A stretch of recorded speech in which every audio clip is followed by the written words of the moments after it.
CPIM 24তম রাজ্য সম্মেলন উপলক্ষে অবশেষে প্রশাসনের নিয়ম মেনে প্রশাসনের নির্দেশে অনুমতিতে আগরতলা সমাবেশ করতে পেরেছে। তবে স্বামী বিবেকানন্দ ময়দান কিংবা উমাকান্ত একাডেমির ময়দান নয়, ওরিয়েন্ট চমুনিতে মঞ্চ বানিয়ে সেখানে রাস্তায় সেখানে সমাবেশ করার অনুমতি পেল সিপিআইএম। কার্যত সে সমাবেশ করে যে রাজনৈতিক বার্তা কিংবা শক্তির মহড়া দেওয়া সেটা দিতে পেরেছেন।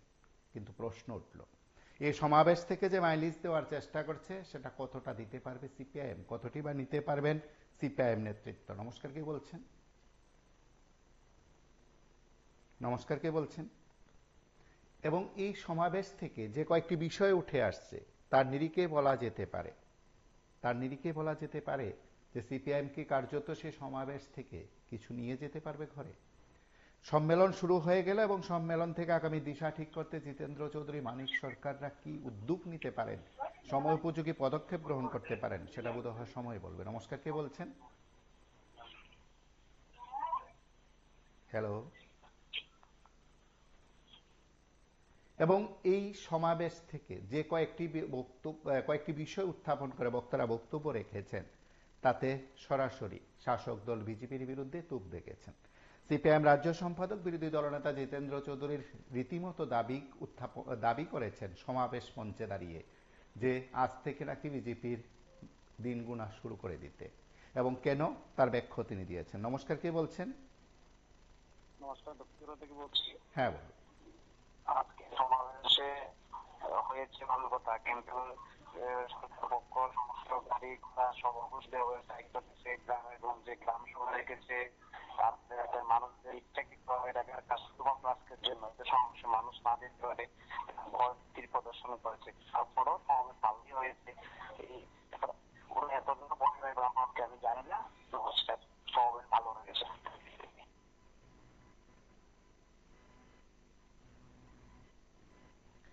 এবং আপনারা যারা এই কয়েকদিন ধরে আমার কথাগুলো শুনছিলেন, বা বলতে পারেন রাজ্যের বিভিন্ন জায়গা থেকে রাজনৈতিক বিশ্লেষকদের মতামত জেনেছেন, বা আপনারা অনেকে কথা বলছেন, সেদিক থেকে সমাবেশ ঘিরে যাবতীয় প্রশ্ন ছিল, সমাবেশ ঘিরে যাবতীয় বক্তব্য ছিল। নমস্কার, কে বলছেন? নমস্কার, কে বলছেন? নমস্কার, উদয়পুর থেকে বলছি। আজকে বিষয়টা সিপিআইএম কতটুকু মাইলেজ দিতে পারবে, কিন্তু আসলে দেখেন সিপিএম এর মাইলেজটাও বড় কথা নয়, কিন্তু আজকের যে জনসভাটা এই মাইলেজটা পুরাটা উল্টা হয়ে গেল। কারণ এই মাইলেজটা বিজেপি সরকারের এবং বিজেপি দলের কাছে গিয়ে পড়তেছে। কারণ কেন বললাম এই কথাটা, সারা ত্রিপুরা রাজ্যে কোথাও না কোথাও, উদয়পুরেও বলুন, সবতে বলুন, গোমতীতে বলুন, সিপাহীজলায় বলুন, সমস্ত গাড়ি ঘোড়া বন্ধ করে দিয়েছে। মাইলেজটা তারাই পেয়ে গেল।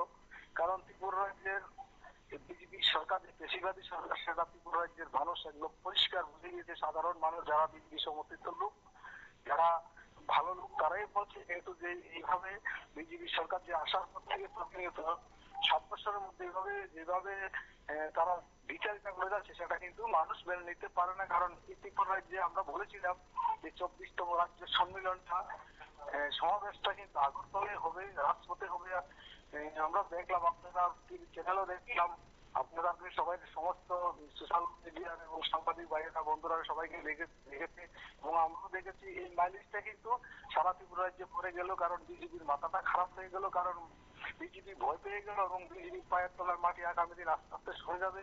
কারণ এই বিজেপি যে মিথ্যা প্রতিশ্রুতির মাধ্যমে 2018 সাল থেকে 2024 সালে আসলো, সবটাই মিথ্যা প্রতিশ্রুতি, জুমলা প্রতিশ্রুতির মধ্যে এসেছে। কারণ ত্রিপুরা রাজ্যে কোনো মানুষের কাজকর্ম নেই, বেকারের কর্মসংস্থান নেই, সর্বক্ষেত্রে কিন্তু মাইলেজটা সারা ত্রিপুরা রাজ্যের মানুষ পাবে। কারণ 2008 সালের মধ্যকারের রাজ্য সম্মেলনের মধ্য দিয়ে কিন্তু সারা আমরা বলেছি, প্রত্যেকদিনে যে ত্রিপুরা রাজ্যের মানুষের একটা সমন্বয় এবং আগামী দিনের ভবিষ্যৎ বেকার যুবক যুবতী শ্রমজীবী মানুষের সাথে যে গাইডলাইন ক্লিয়ার হবে, সেই গাইডলাইন অনুসারে আগামী দিনে বামফ্রন্ট কমিটি মানুষের সাথে কাজ করে যাবে। 24তম সম্মেলনের শেষে দিয়ে আরো গাইডলাইন প্রকাশিত হবে।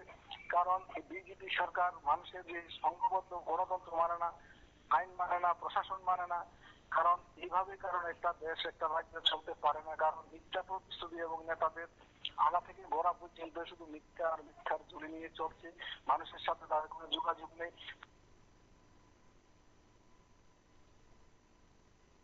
এবং আজ প্রত্যেক বক্তারা যারা কথা বলছিলেন, আলোচনা করছিলেন, তাদের কাছে এই কর্মসূচি এবং উপস্থিত জনতা কতটা তাদেরকে অক্সিজেন যোগালো, কতটা তাদেরকে উজ্জীবিত করলো, সেটা তাদের ভাষণে স্পষ্ট। নমস্কার, কে বলছেন? অ্যাকচুয়ালি আমি নমস্কার, আমি সাত থেকে বলছি। হ্যাঁ, বলুন। বলছিলাম আজকে ওদের যে সমাবেশ হয়েছে, বামফ্রন্টে যে সমাবেশ করেছে, ওরা বিগত 35 বছর ত্রিপুরা রাজ্যকে কিভাবে শোষণ করেছে, গরিব মানুষকে শোষণ করে আবার গরিব মানুষকে শোষণ করার জন্য নতুন ভাবে এরা মানুষকে আবার উস্কানি দিচ্ছে। শত শত মায়ের উপর ঘোড়া খালি করে দিয়েছিল বিগত 35-50 বছরে। হ্যালো, হ্যাঁ, আপনার কথা শুনছেন তো প্রত্যেকে, আপনি বলুন।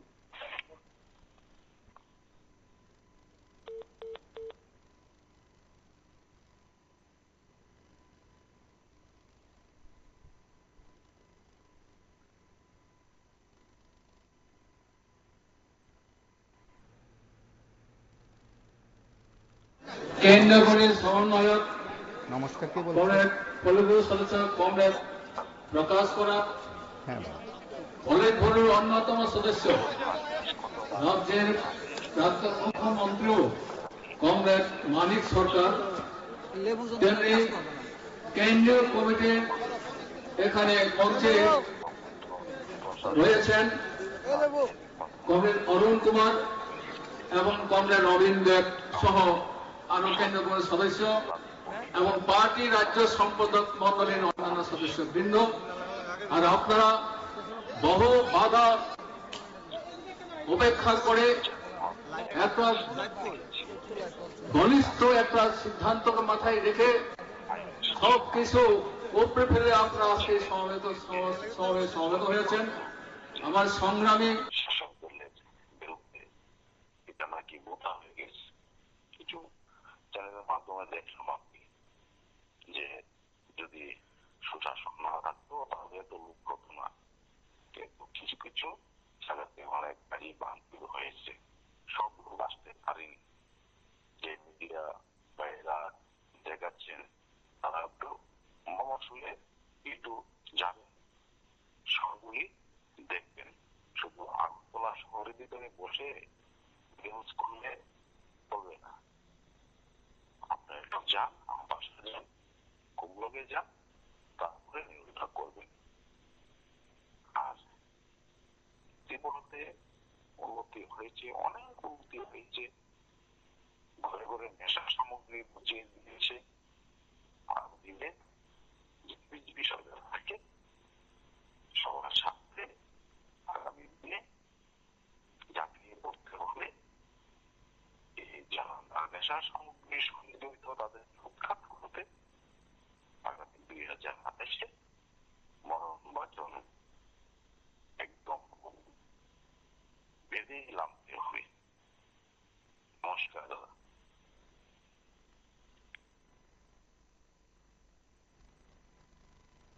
আমার সংগ্রামী মায়েরা, বোনেরা, ভাই বন্ধুগণ, সবাইকে আমাদের পার্টির রাজ্য কমিটির তরফ থেকে, নমস্কার, কে বলছেন? পার্টির তরফ থেকে এবং আমার নিজের হ্যাঁ, বলুন। আমি এমনতে বলছি, বলুন। দেখছেন মিটিং এ বাধা কত। আমাদের বন্ধু বলছে জিরেন্না থেকে তারা গাড়ি দিতেছে না, জিরেন্না নিয়ে জিরেন্না থেকে গাড়ি দিতেছে না ঢুকবার লেখা। কিন্তু দেখেন দাদা, কি করতে হবে, এদিকে এদিকে নেশার ব্যবসা চলছে, নেশার ড্রাগস, খোরাক, সেন্সিটিভ মদের মদের কাউন্টার, অলি গলি চতুর্দিকে, আর দিকে মুখ্যমন্ত্রী চৌধুরী তারা বলে নেশামুক্তি কেন্দ্র, এদিকে এটার থেকে হইতেছে, এদিকে খাওয়াইতেছে, এদিকে নেশামুক্তি, এদিকে একবার খাওয়াইতেছে ওই নেশামুক্তি কেন্দ্র।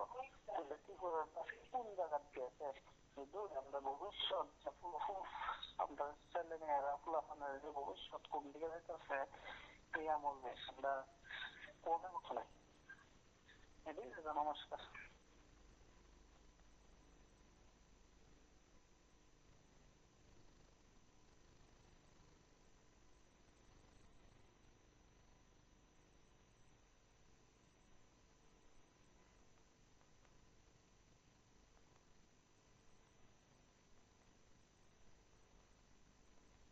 থেকে এবং আমার নিজের তরফ থেকে সশস্ত্র সংগ্রামে অভিনন্দন জানাচ্ছি।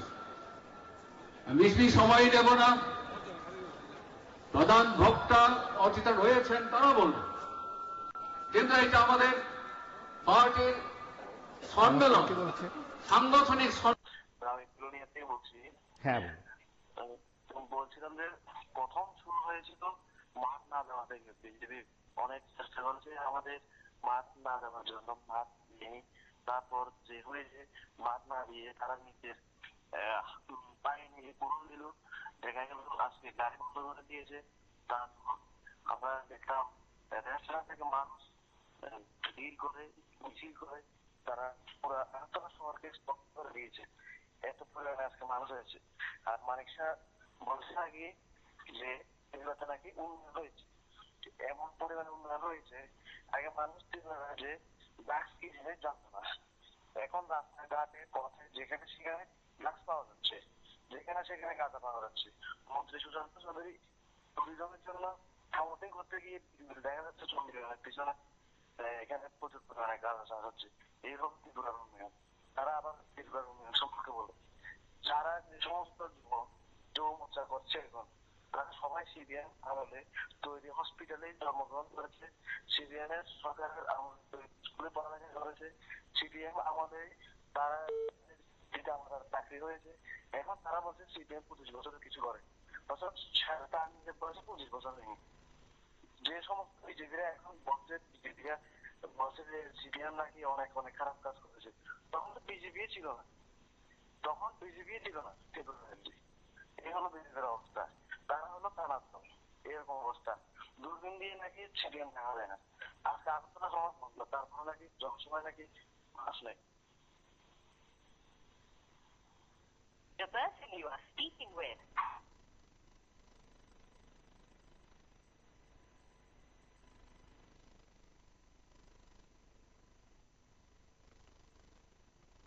নমস্কার, কে বলছেন? নমস্কার, বলছিলাম আমরা তো প্রোগ্রামে যেতে পারিনি, কিন্তু আপনাদের মাধ্যমে চ্যানেলের মাধ্যমে যে প্রোগ্রামগুলো দেখেছি অসাধারণ। মানে আমরা তো যেতে পারিনি, ঠিক আছে, কিন্তু আমাদের মন কাজে কিন্তু প্রাণ ওই যখন সামনে ছিল, কিন্তু আমরা যেতে পারিনি। আমাদের দুর্ভাগ্য বলতে কি আমরা ভয় যেতে পারি, কিন্তু আমাদের প্রাণ মন ওখানে ছিল। যারা গিয়েছেন তাদেরকে ধন্যবাদ, যারা প্রোগ্রাম করেছেন তাদেরকেও ধন্যবাদ, যারা দেখাচ্ছেন প্রোগ্রাম গুলোকে তাদেরকেও ধন্যবাদ।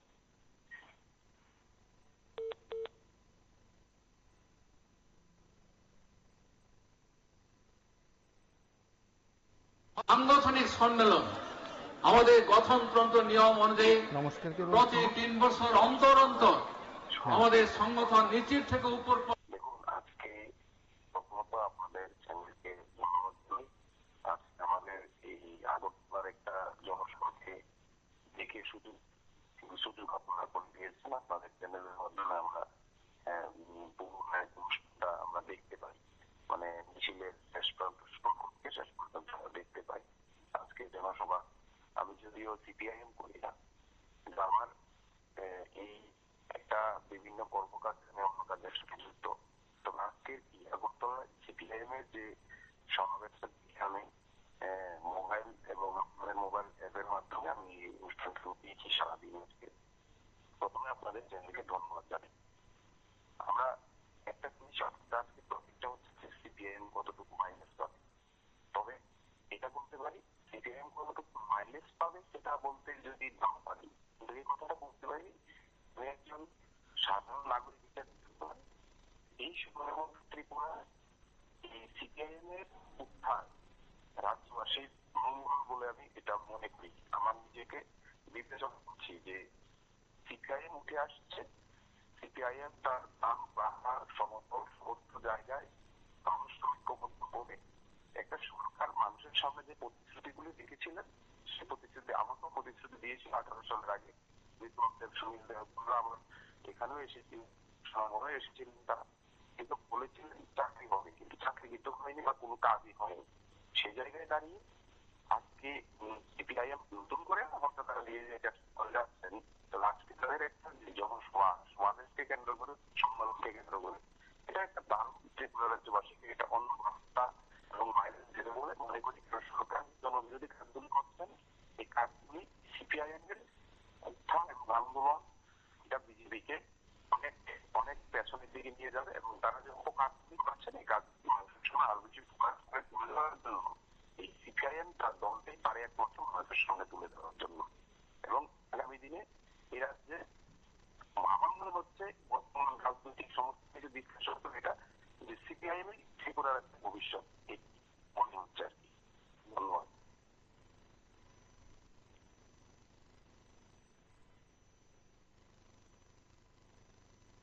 নিচের থেকে উপর পর্যন্ত আমাদের সম্মেলন সংগঠিত করতে হয় এবং সব শেষে কংগ্রেস হবে, পার্টি কংগ্রেস হবে এপ্রিলে। এই সমস্তকে সামনে রেখে আজকে আমাদের রাজ্য সম্মেলন সংগঠিত আমরা করেছি।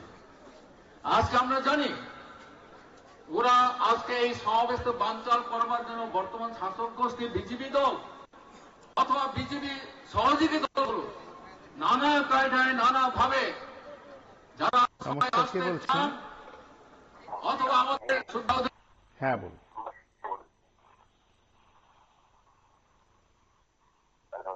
হ্যাঁ কথা বলুন।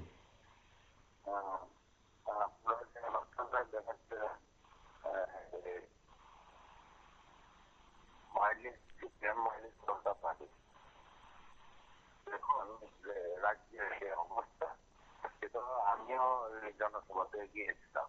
তো আমার বাড়ি হচ্ছে আমাদের মহকুমার একটা অঞ্চল, মানে দুলাইয়ে বালিচর অঞ্চল। এখানে আমরা যখন আমরা গাড়ি ঠিক করছি, আমরা গাড়ি দিয়ে যাওয়ার সময় হঠাৎ করে গাড়ির ড্রাইভারকে ফোন করেছে বিজেপিরা গাড়ি যেতে পারবে। তখন আমরা আমাদের গাড়ি আমরা আগে টাকা পয়সা দিয়েছিলাম, কিন্তু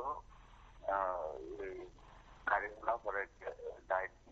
আমরা আমরা অন্য গাড়ি আমরা অতিরিক্ত ভাড়া দিয়ে আমরা দেখা গেছে যে এই পরিস্থিতি যাচ্ছে স্টেশন গুলা বহু এবং গাড়ি তারা দিয়েছে।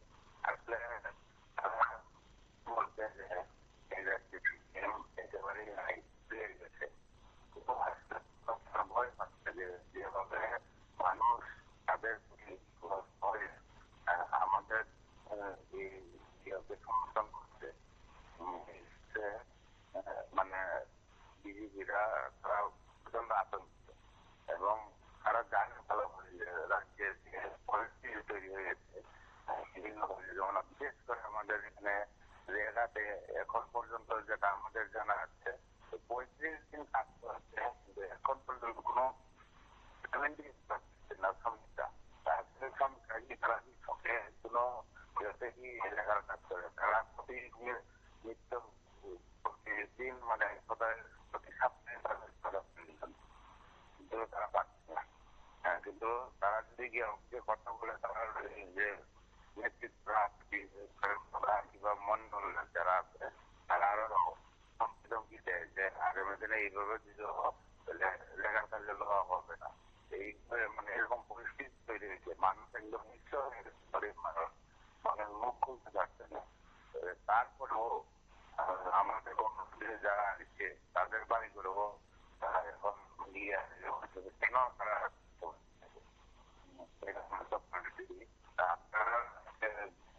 আমাদের কর্মক্ষেত্রগুলো আপনারা দেখেছেন, খুব ভালো লেগেছে এবং আপনারা যে অনুষ্ঠান করছেন এটা খুবই ভালো হয়েছে।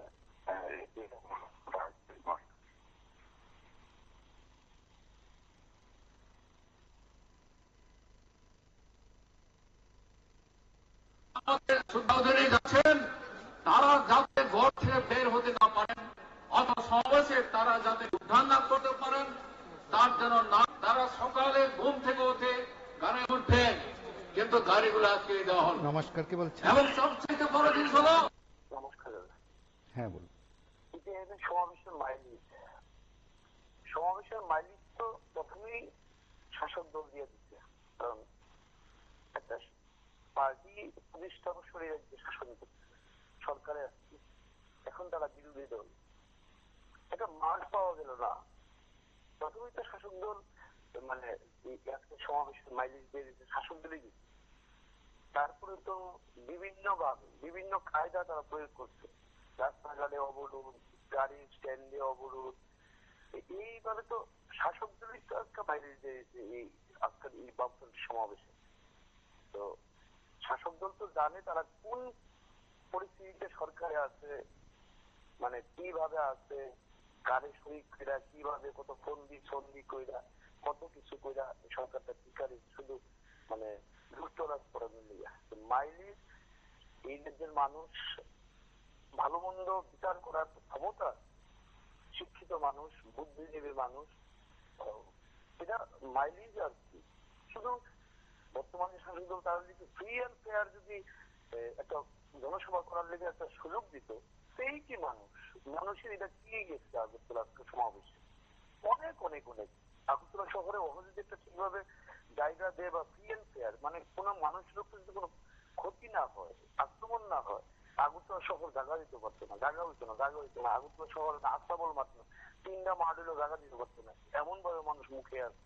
শুধু এই বর্তমান সরকারের যে কার্যকলাপ তাদের যে কার্যকলাপ বিরক্তি হয়েছিল। তো মানুষের তো ভয় আছে, জানমালের ভয়, মানুষ সংসারবদ্ধ জীব, সন্তান সন্ততি, তাদের যে জীবন জীবিকার উপর আক্রমণ, এটাও অনেক কিছু চিন্তা ভাবনা করে একজন মানুষের কত মানে 10 জনের মধ্যে যদি মানে একজনের 4 ভাগের 1 ভাগের তো অনেক কিছু, এটা কিচ্ছু না। মাইলেজ শাসক দলে যে মানুষকে ভালো থাকবে।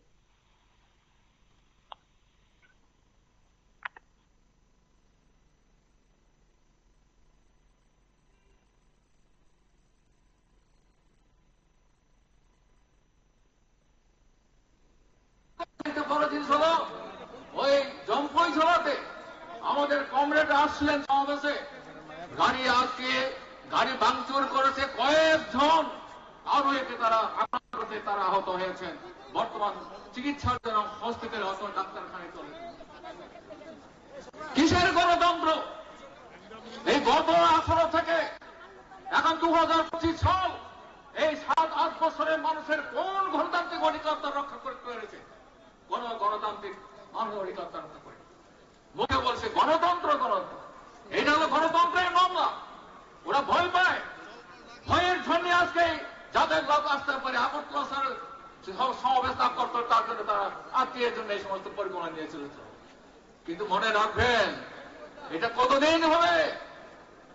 অথবা 18 সালের পরে খানিকটা মানুষ প্রায় ঘরে আবদ্ধ হয়েছিলেন, কারণ অনেকগুলি বাড়িঘর ভেঙেছে, অনেক বাড়িঘর আগুন হয়েছে, এমনকি বাড়ির পশু গবাদি পর্যন্ত আগুন দিয়ে পুড়ে ওরা মেরেছে। মানুষ খানিকটা তখন আক্রান্ত, অনেকটা তারা হয়ে তাদের একটু খানিকটা বিরক্ত হয়েছে। কিন্তু আজকে দেখুন, আজকে এই জনপ্লাবন, এরপরও এই জনপ্লাবন তারা রক্ষা পাবে, তারা রক্ষা পাবে না। একদিন ত্রিপুরার মানুষ তারা লক্ষ মানুষের খুবই পড়বে এবং ঝলন্ত তাকে পুড়িয়ে মরতে হবে, তাদের পুড়িয়ে মরতে হবে, রক্ষা পাবে না। ত্রিপুরার মানুষ একটা শপথ দিচ্ছেন, যত বাধা হোক, যত রকম অত্যাচারে হোক, যত বিচারে করো, গড়ে আঁকতে রাখা যাবে না।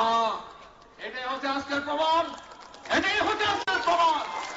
তাই বন্ধুগণ, আমাদের সামনের দিনে পার্টিটাকে আর মানুষ আমাদের উপর আত্মবিশ্বাস আছে, না হলে এতগুলো মানুষ আসতো না, সমস্ত ভয় উপেক্ষা করে আসতে পারতো না। আর আজকে আমাদের পার্টির অগাধ বিশ্বাস আছে। ওরা দেখেছে বামফ্রন্ট সরকার মানুষ কিভাবে তোমাদের খাইয়ে বাঁচিয়ে রেখেছিল, কি জাতি কি উপজাতি, অন্যত মানুষের ভিক্ষা বৃদ্ধি করতে হচ্ছিল না।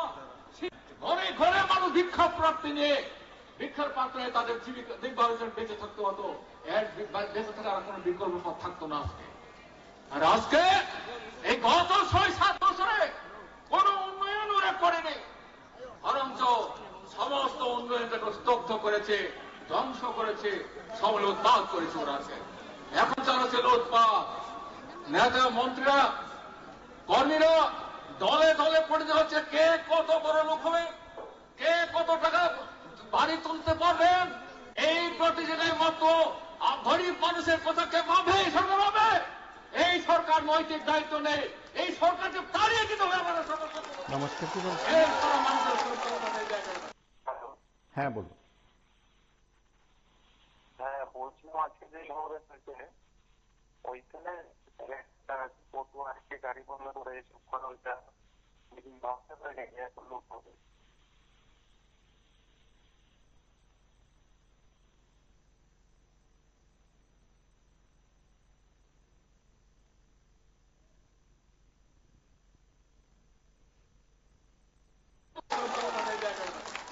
সমাবেশ করছে, গণতন্ত্র আক্রান্ত, মানুষ আক্রান্ত, তারপরে হচ্ছে না গণতন্ত্র ত্রিপুরা। আবার কেউ কেউ মন্ত্রীও বলছেন, কি বলছেন? উন্নয়ন নাকি ত্রিপুরাকে বাঁচিয়ে দিয়েছে, উন্নয়নের জল বাঁচিয়ে দিচ্ছে, কোন অভাব নেই ওদের। আর বিরোধী বলছে তাদের চক্ষু, বিশেষ করে যে চক্ষু অপারেশন করে চক্ষু ঠিক করতে হবে, তবে তারা উন্নয়ন দেখতে পান। আগে নিজের চক্ষু তো অপারেশন করুন, আগে নিজের চক্ষু অপারেশন করুন। এখন ত্রিপুরায় ওই শালবন এলাকায়। হ্যাঁ বলুন। হ্যাঁ বলুন। হ্যাঁ, হ্যালো, কথা বলুন। হ্যাঁ এখানে লাইভ চলছে নাকি? লাইভে আছেন আপনি? হ্যাঁ, আপনি লাইভে আছেন? ও আচ্ছা, বলে যে ভালোই শুরু হয়েছে সমাবেশে, আমি দেখছি মোবাইলে। নাকি স্যার?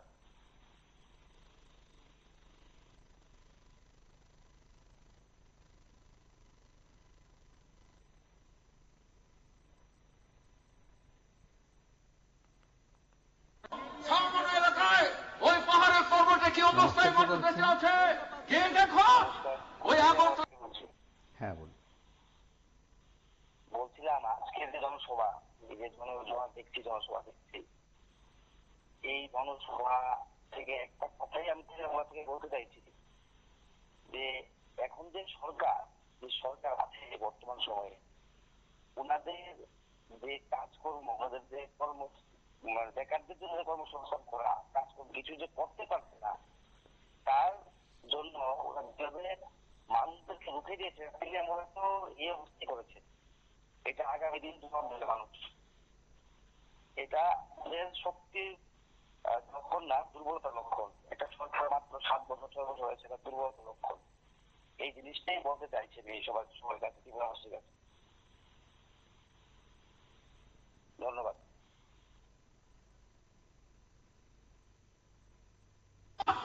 ওই আগরতলা কিছু নাচানাচি করলে হবে না।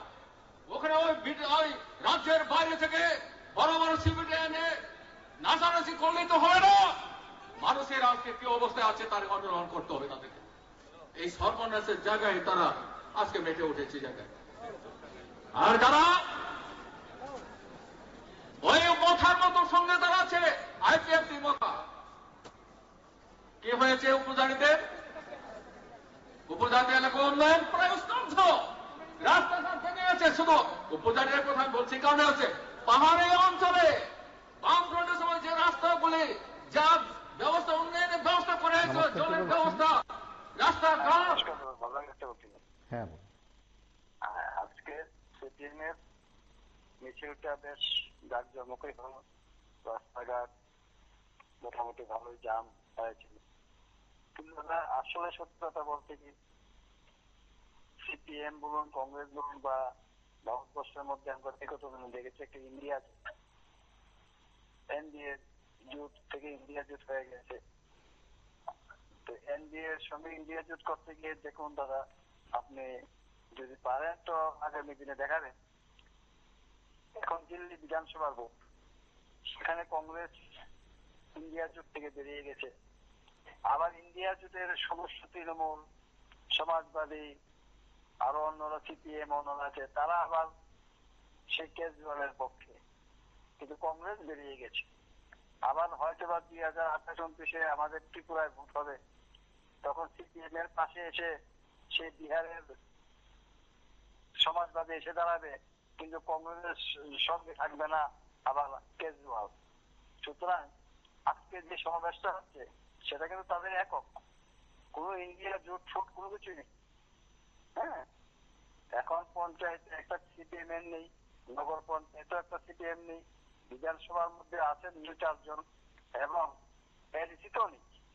সেই দিক থেকে 31টা সিট দখল করতে পারলেই কিন্তু হবে। কিন্তু আজকে সিপিএম এর রাজ্য সম্পাদক জিতেন চৌধুরী বলেছেন যে আজ থেকেই গণনা শুরু করতে হবে বিজেপির। আমি বিজেপির কথা বলতে আমি বিজেপি সেই কথা বলছি না, বিজেপির উদ্দেশ্যে যিনি বলেছেন, আমি সাধারণ নাগরিক বা সাধারণ ভোটার হিসেবে একজন বলছি। সুতরাং আজকে থেকে গণতে হবে সেই 31টা সিট। আসলে ওরা তো আগে গণনা করতে 21 থেকে, আর 20টা ছিল এলসির মধ্যে, সেই 20টা ছিল তাদের রিজার্ভ। ভোট হোক বা নাই হোক, ওরা গণতে 21 থেকে 31 তার মানে 11টা সিট হলেই হতো। তাই তারা 49-50 আগেই মানে ইলেকশন ঘোষণা হওয়ার আগেই বলে দিত 50, আমরা 51, আর যেটাই বলতো সেটাই হতো, একদম গণক ঠাকুরের মতো। যে বলতো 49, 51, কোন একটা সময় 51 হয়েছে? আপনারা যদি দেখেন 2008-13 এইসব দেখতে বলতে পারবেন। সেটাই বলছি, সমাবেশ হয়েছে 100 জনের মধ্যে 70 জন 75 জন আমাদের জনজাতি ভাই বোনেরা। আমিও মিছিলে ছিলাম, মিছিল বলতে কামারচুরি থেকে দেখেছি, সিটি সেন্টার সামনে থেকে দেখেছি। আমি কাউন্ট করি 7 জনের মধ্যে দেখেছি 6 জন বাঙালি আর 6 জন আমাদের জনজাতি ভাইয়েরা আর 1 জন বাঙালি। সে হিসাব করলে তো 7 জনের মধ্যে যদি 6 জন থাকে তাহলে 70 জনের মধ্যে 7 জন। সেটাই বলছি। হ্যাঁ, কোন দল আসবে না আসবে সেটা পরের কথা, কিন্তু আবার বলছেন স্বচ্ছতা বলতে গিয়েই কিন্তু এখন যে সবগুলি চাকরি হচ্ছে সেই চাকরিগুলি কিন্তু যাচ্ছে কংগ্রেস এবং সিপিএম এর পরিবারের হাতে। আমি যেখান থেকে কথা বলছি সেই কারণেও কিন্তু এবার গ্রুপ বি গ্রুপ সি ডিআরবিটি যে চাকরি হয়েছে, বিজেপির ঘরে চাকরি যায়নি 7টি, কিন্তু কংগ্রেস সিপিএম এর ঘরে চাকরি গিয়েছে 21টা থেকে 22টা। কারণ স্বচ্ছভাবে হয়েছে বলি, এখানে 10,323-এর মতো হয়নি। তাই বলছি বিজেপি আসলে কংগ্রেসের যাই হোক, আগে তারা চিন্তা করো যে ইন্ডিয়া জোটের প্রধানমন্ত্রী কে হবে। ইন্ডিয়া জোটের প্রধানমন্ত্রী কে হচ্ছে, তোরা যদি কংগ্রেস আর বাম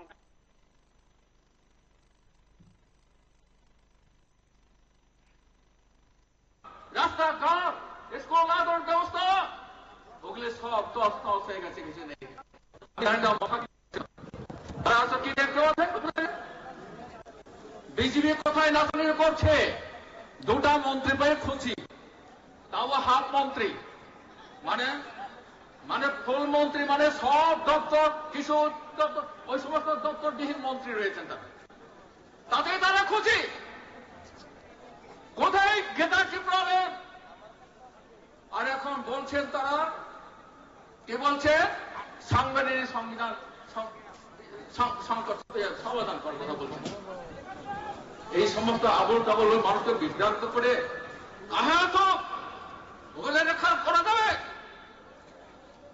সবার করে দিচ্ছি যাদের কাজে। বন্ধুগণ, আজকের এই সমাবেশে আমাদের সম্মানিত হবে। আমরা যে সম্মেলনের জন্য বেরিয়ে এসে যতক্ষণ না পর্যন্ত ত্রিপুরায় গণিত পরিণত না হবে, ত্রিপুরায় একটা সুস্থ সংস্কৃতি রাজ্য করে না উঠবে, ততদিন পর্যন্ত আমাদের একনিষ্ঠ হলে সমস্ত ভয় উপেক্ষা করে আমাদের লড়াই সংগ্রামে আর যোদ্ধা হবে। হ্যাঁ বলুন। বলছিলাম আজকে যা হয়েছে সমাবেশ, তা তো লোকরা আটকানোর খুব চেষ্টা হচ্ছে। তারপরেও একটা কথাই বলতে চাই যে ওয়ান ডে ক্লিয়ার লেগেছে আমরা 1997, আজকে হয়েছে ওয়ান ডে রেখেছে, তাও সরকার অনুমতি ছাড়াই। বিজেপির লোকরা ওদের মন্ত্রীবাদ অনুষ্ঠানেও রেখাটাকে নিয়ে যায়, নিয়ে রেখাটাকে না করিয়ে মন্ত্রীবাদ করায়। আজকে রেখাটা দিয়েছে যাতে সমাবেশ না আসতে পারে, এখনো তো খুবই চেষ্টা করেছে, গাড়ি ঘোড়া বন্ধ করে দিয়েছে, অটো বন্ধ করে দিয়েছে, সকাল থেকে সব লোককে এক জায়গাতে ইয়ে করেছে। তারপরেও ওরা কি এটা পেরেছে? একটা সমাবেশ প্রকাশ করে দিয়েছে যে 2028-এ আবার সরকারি আসছে। আজকের এই লোক প্রকাশ করে দিয়েছে, মজার লাগে না? সিপিএম সমাবেশ হলে যে কোনো জায়গাতেই সিপিএমের কর্মীরা কমরেডরা আসতে পারে। ধন্যবাদ।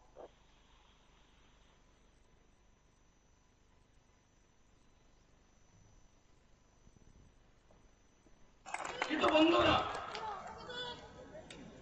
কেন এই আক্রমণ? এটা তো জনসভা না, নমস্কার, কে বলছেন? সরকার নীতির বিরুদ্ধে আমরা আমাদের পার্টির আমি রাকেশ বলছি। হ্যাঁ বলুন। ধন্যবাদ জানাই আপনাদেরকে যে ত্রিপুরার মধ্যে আপনাদের একটা চ্যানেল যে কথা বলার সুযোগ করে দিচ্ছেন সবাইকে, মল নির্বিশেষে, জাতি বর্ণ নির্বিশেষে। তাই কিন্তু আজকের বিষয় বলে ফেলি, আজকে যে জনসভায় যে ঢল নিয়েছে এটাকে আমি ঢল বলবো। দেখুন, মানুষের মনের মধ্যে বা মানুষের অস্তিত্ব লড়াই যখন চলে আসে তখন গাড়ি বন্ধ করেন আর রোড বন্ধ করেন, সব কিছুই বৃথা হয়ে যায়। তো এখানে দলাদলি বা মারপিট হিংসা নিন্দা না করে এখনো সময় আছে। আগে আপনাদের দলের লোকগুলোকে ঠিক করুন। আমি নবীন সরকারদেরকে বলছি এখনো সময় আছে। বৃষ্টি আসার আগে আকাশ কালো হয়, একটু ঝড় তুফান আসে, বাতাস আসে, আমরা কি করি? তাদেরকে ধরে নিয়ে যাই বা তারপরে দিয়ে ঢাকা দিয়ে দিই বা টিনের চালগুলো করে ফেলি নিজেকে বাঁচানোর জন্য। আমি ধর্ম নির্বিশেষে বলবো যে জনসাধারণ আপনাদেরকে সুযোগ দিয়েছিল আর আপনারা জনসাধারণকে বাদ দিয়েছেন।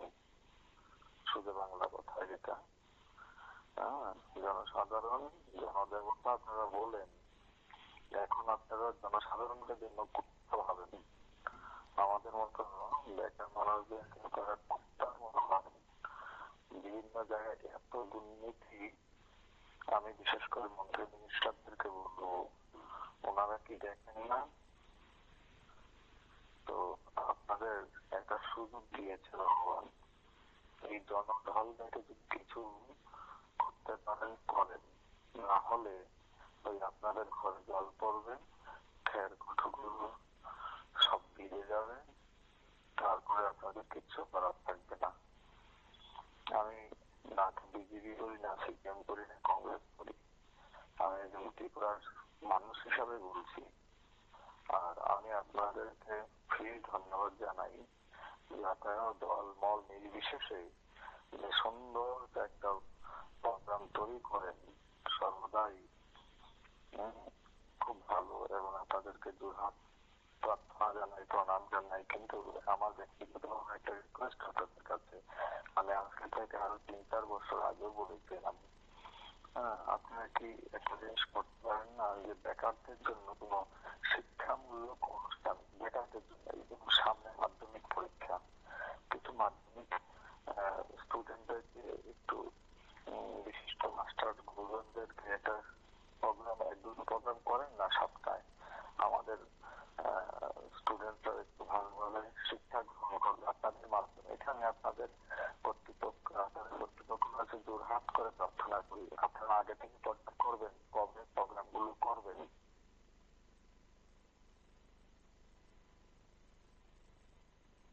আমরা আমাদের পার্টির সাংগঠনিক সম্মেলন সে আলোচনাটাই করতাম।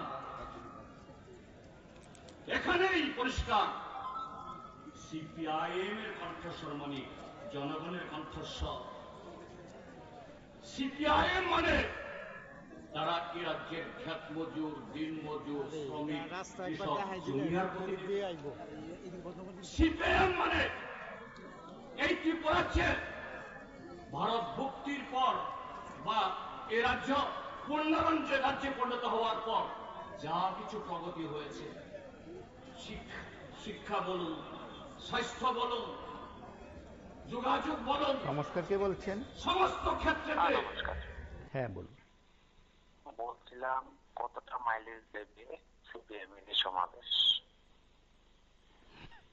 আসলে যেহেতু বলতে হবে তার জন্য বলবো আর কি। আজকে মানিক বাবু অনেকদিন যাবতই, আজকে 5-7 বছর যাবৎ, 5 বছর 2 বছর বাদই ছিলেন আমাদের মানিক সরকার, প্রাক্তন মুখ্যমন্ত্রী। উনি রাস্তায় হাঁটেন এখন গলায় একটা কাপড় বেঁধে, আগে একটা টুপি থাকতো। যাক, যেটাই হোক, অহংকারটা ত্যাগ করতে হবে। সর্বপ্রথম সিপিআইএম কে অহংকার যেটা হয়েছিল সেটা ত্যাগ করতে হবে। জনগণ কি চায়? জনগণ খুঁজছে শুধু একটা প্ল্যাটফর্ম, কোথায় গেলে আমরা একটু ভালো থাকতে পারবো, ভালো চলতে পারবো। তো বিকল্প তার পাচ্ছে না, মানুষ চেষ্টা করছে বামপন্থীদের বা সিপিআইএম এর দলের পাশে থাকতে। কারণ ও যে অহংকার কেন বলেছি, কারণ আমরা ওরা বলছি 20 থেকে আমরা 21 থেকে গোনা শুরু করি। আজকে ওই জায়গাতে ওনাদের কি আছে ওনারাই বলতে পারে। তো ওই অহংকার এর জন্য বলেছি। ওটা যদি ত্যাগ করে তাহলে অনেক কিছু বামপন্থীরা ত্রিপুরার জনগণকে দিতে পারে। কারণ ত্রিপুরার জনগণ টেকসই দিতে পারলো শিক্ষিত, এটা আগে প্রচার ছিল। তো শিক্ষিত এমনিতেই মোটামুটি লেখাপড়া জানে, মোটামুটি বলা যায় 70% বা তার উপরে। আমি যদিও ডাটাটা জানি না। তো আমরা এর জন্যই বলছি আমরা কোথায় যাব, একটা প্ল্যাটফর্ম খুঁজছি আমরা। সে যে কোনো একটা দল হোক, আমরা ওইখানে গিয়ে এইখান থেকে আমরা মুক্তি পেতাম। ওই যে একটা স্লোগান আগে বলতো, চলো পাল্টে। জনগণ এটা নিয়ে বিকল্প পেয়েছিল, দেখা যাক কি হয়। কিন্তু দেশের রেজাল্ট তো আপনারাই দেখিয়েছেন, 39% ভোট পেয়ে ক্ষমতায় আছে। এরপরে হয়তো মাথা অনেক কিছু করেছে। মাইলেজটা তখনই পাওয়া যাবে যখন ওই অহংকার ত্যাগ করতে পারবে। আজকে যেরকম দেখলাম বা গত দিনেও যেটা দেখলাম বিরোধী দলে আসার পর, আগে তো পায়ে মাটি লাগতো না। অনেক গল্প শুনেছি, রিক্সায় চড়ে তিনি বিধানসভাতে যেতেন বা সেক্রেটারিতে যেতেন, কিন্তু আসলে কতক্ষণ গিয়েছেন আমরা ত্রিপুরাবাসী আমরা জানি। আগে তো ঘর থেকে বেরোলেই সামনে ছিল। এখন কি বলবো বলুন, আমরা সাধারণ জনগণ, আমরা চাই একটু শান্তি, আমরা চাই আবার উল্টাই, পাল্টাই গেছে এখনো আবার উল্টাই। তবে আমাদের দরকার একটা শক্তপোক্ত প্ল্যাটফর্ম। এটুকুই বললাম। হয়তো আগামী কয়েকদিন তা নিয়ে চর্চা হবে। সিপিআইএম এর এই সমাবেশ কিংবা সম্মেলন থেকে রাজনৈতিকভাবে কতটা অক্সিজেন পেয়ে নেতারা ঝাঁপিয়ে পড়তে পারেন ময়দানে, মানুষের মন জয় করতে পারেন, সেটা বোধহয় সময় জানান দেবে। আপনারা সঙ্গে থাকুন, দেখতে থাকুন টিভি24। নানা বিষয় থাকবে, নানা আয়োজন থাকবে। আমাদের মাধ্যমটি শেয়ার করবেন, বেশি বেশি করে অন্যদের কাছে পৌঁছে দেবেন। আজ এ পর্যন্তই। নমস্কার, শুভরাত্রি।